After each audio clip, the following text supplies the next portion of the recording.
Is that common?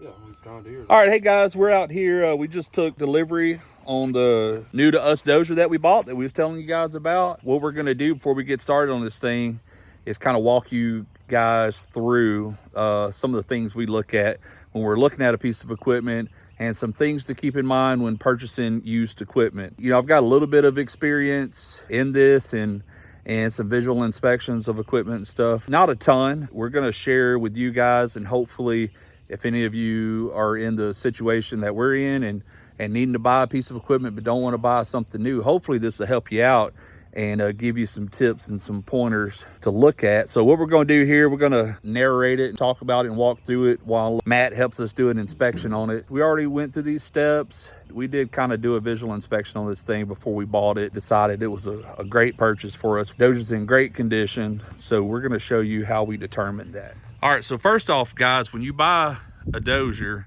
and you're buying it on, or any kind of piece of equipment, you're buying it on Marketplace, Craigslist, if that even still exists, or just off the internet, or however you come about this piece of equipment, generally they're going to give you photos, or they should, of all four corners of the machine. You know, this is naturally the first thing you do. You kind of walk around and you just do a visual inspection of any kind of surface damage or anything that kind of stands out. A little rust right there, but I mean, it's pretty obvious that that's probably some water been leaking out of the AC unit up there, which I think every John Deere dozer I've ever seen has that little rust spot right there. But outside of that, you know, windows are intact, doors are intact. On the surface, everything looks great, but we're gonna dig in a little further. So one of the first things and the biggest things is we wanna look at the condition of the undercarriage, because that's one of your most expensive repairs on a unit, or parts to replace, is your undercarriage. And the reason being is because it gets the most wear and tear, but that's the biggest factor in the pricing. So if you have found one and you think, man, it's such a great deal, it's $15,000 cheaper than some of the other dozers, if you go out and check on it, you're probably going to find the undercarriage is junk and has to be replaced. Typically what prompts somebody to sell it, they either don't want to or can't afford to fix the undercarriage, so they're selling the thing. And depends on what you do, it could be a lot more, it could be pretty expensive. And I'll give you a few tips on how to go about that. But first, let's get in here and take a look at some of the things we look at. For me, one of the biggest indicators is going to be your grouser pads, your grousers, and how worn the teeth are. And you can see these still have a lot of life. Seller told us it had a new undercarriage. So one of the first things I was looking at to see what new was to him, because typically people are saying new undercarriage. Your pads, your grousers might have 8,000 hours of life on them and worn down to nubs, but somebody went and put an aftermarket set of rails on it and calling that a new undercarriage. That is not a new undercarriage, that's just new rails. So if we look at this thing though, you can see we've got some good depth to our grousers. And another thing that I'm looking at to show me if the rails are good or if we have any stretch in the pins, which is going to be right here. If there's any stretch to those pins, it's kind of hard to tell looking from this angle. So one of the things that I'm looking for that it's immediately going to show me if there's any stretch is the gap right here in your pads. Usually it's a little more obvious when you get on the front where it's broke open here, but you can see right down in there where these meet up at. And what happens when that pin stretches, this gap starts to widen out, and that's where you start to see a lot of slack in your rails. Another thing to immediately look for is this shiny spot on your cylinder there for your idler. That thing's pushed out extra far, and look at this gap on the front right here. So if this right here is pushed out to here, it's meaning they're having to add some tension to this idler to keep the sag out of the undercarriage due to the stretch in the pins. So now that we feel pretty comfortable about the shoes, the track shoes, the rails, let's look at some of the other components. So another thing the seller told us is it had new sprockets on it. If you look at the width right there, they're definitely pretty new. When we went and looked at it, there was no paint missing in here, so we knew that those were new right off the bat. And then I'm gonna guess that top roller is pretty new. The paint hasn't been touched. But if we get down here a little further, you can see a little gap coming in here on your bottom rollers. And that's some factory paint down there. So I don't think these bottom rollers have ever been changed out, which is fine. I mean, we probably still have some life in it. You look at the rails. This is not this is more of like a cat yellow that's matching this roller right here. So that's not factory rails on here either. So most likely they're aftermarket. But look right here too. You can see a little wear on the bottom of that. I don't think that's, I mean, that might be made that way. I'll have to look and see. I've never seen any already had that cutout like that, but I don't see any fresh wear on there either. But that's some of the things that we look at. One more thing to look at is find your, on your undercarriage, find your master jaw, which you should do this from time to time anyway. Make sure you got no gaps in there, okay? So that's gonna be tight and sealed, bolts look good. So no worries there. From looking at it, we can pretty easily determine the undercarriage is in great shape. So that's about anywhere from $10,000 to $20,000.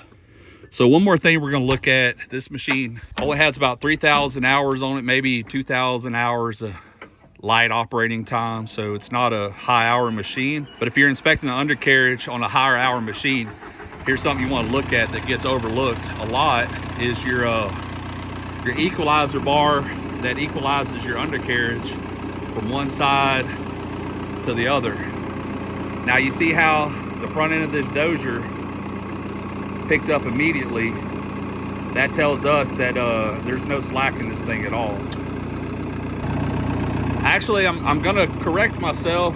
We're gonna demonstrate what to do. Push down on it, Matt. We're gonna demonstrate what to do to check your equalizer bar. But this unit does not have an equalizer bar like some of your Cat high-track machines.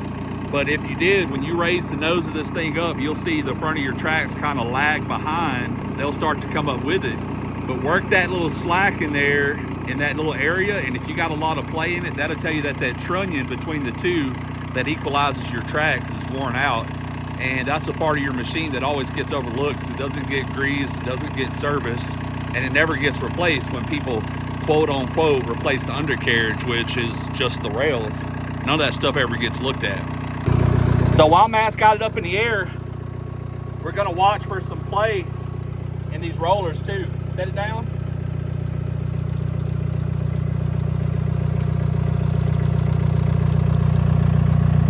Back up. All right.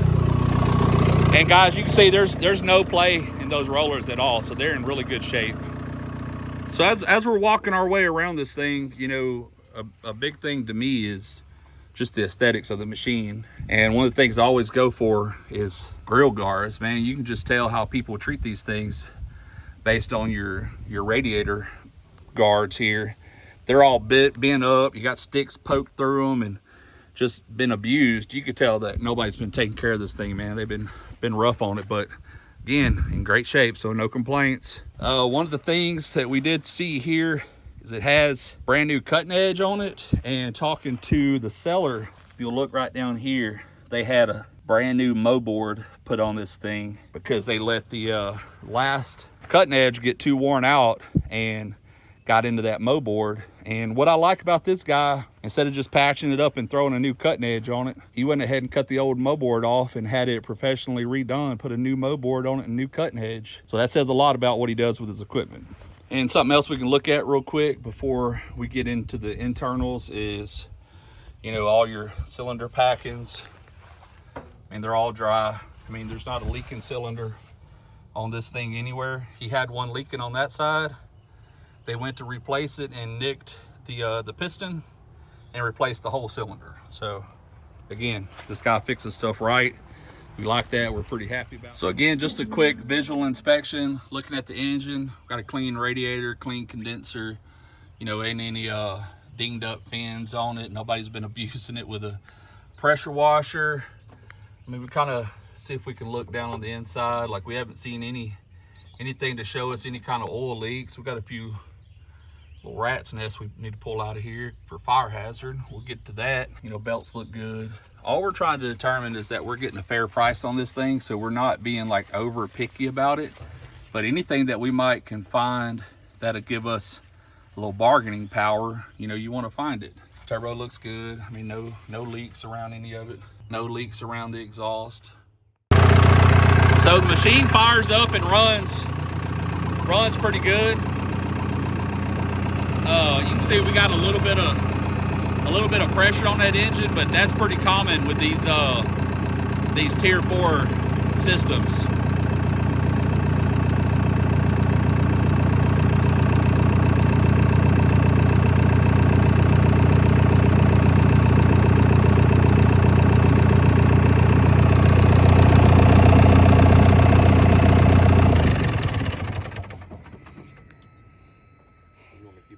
Is that common? Yeah, John Deere. Old hoses, battery compartment. So it got crawled up here and almost forgot. Matt reminded me. We just kind of looking in here. Just looking for anything that looks out of the ordinary. Wiring harnesses looks good. New filters on it, John Deere filters. Yeah, everything looks good. Blade valve body looks great. All the linkages are cut. Here's a major pet peeve of mine that I'm looking for on everything.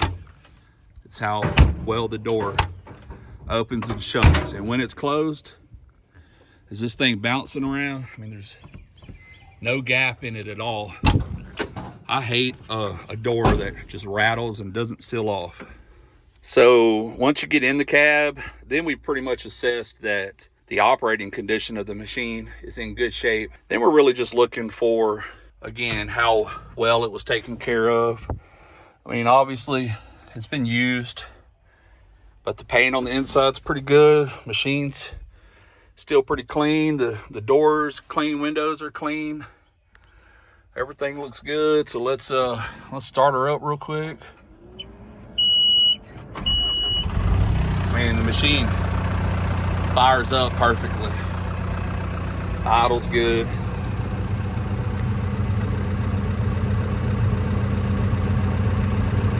RPM stay really steady. And then something we're going to look at while we're working this machine, which we did a test drive on it. We went to look at this machine with the seller. We did do a test drive on it, went and took it on the back of the property and just not abused it, but man, we really put it to the test to see if we could get it to bog down, what kind of push and power it had. And with these new Growsers on here, these tall track pads, I mean, it'll spin them, no problem. Not much slack to speak of in the blade. Machine never had a problem pushing the load, never got the temperature up. You know, one of the things you can do is stall it out, but which is kind of hard to do in one of these machines. It's a little easier to do in a Cat or an older Caterpillar machine, to stall something out, you know, put it in gear and give it some gas while you're holding on the brake to kind of stop it from wanting to go, and you're putting that transmission in a bind, and start heating your torque converter up and heating those fluids up, and you'll heat the engine up as well. It's a little harder to do in the John Deere because it doesn't track without any acceleration, so you have to, it doesn't have a brake either, so you have to take your foot off the accelerator for it to go. So it's a little harder to stall it out, but you could do it. You could go get up on a tree or just push it under a heavy load and try to stall it out, but it's not going to stall, it's going to push, which we already determined with the spinning the tracks on it. So guys, that pretty much about wraps it up. You know, we're happy to have this thing.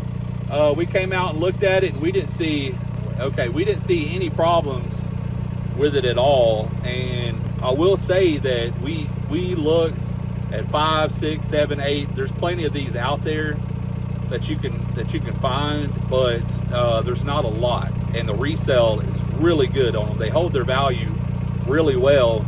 You know, some of the ones we're comparing them to, so they're more of a base machine, and we're still, I'd say, easily $15,000 to $20,000 underpriced on those, and those don't have new undercarriages. The hours are about the same, the year models are about the same. So you consider we have a really good condition undercarriage on here. I'd say probably 90%.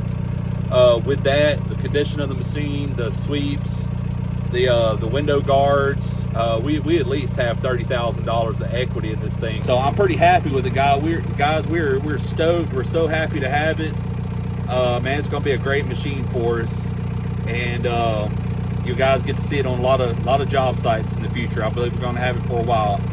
So guys, I hope this helps. If you have any questions, or if we kind of missed something, or something you think we should be looking for, if some of you guys have a little more experience, please share it with us, put it in the comments. We'd appreciate you like and subscribe, and you know, follow along. We're about to get out here and get to work on this little pond house pad project, and that's a whole nother situation in itself. I'm gonna have to tell you about it in the next video, but we were kind of encountered something new and odd, but you know, it's just a little bump in the road. We're gonna overcome it and get back to work on it. So you guys stay tuned. Go check that video out coming up in a few days after this one. And again, appreciate you guys. Stay safe out there.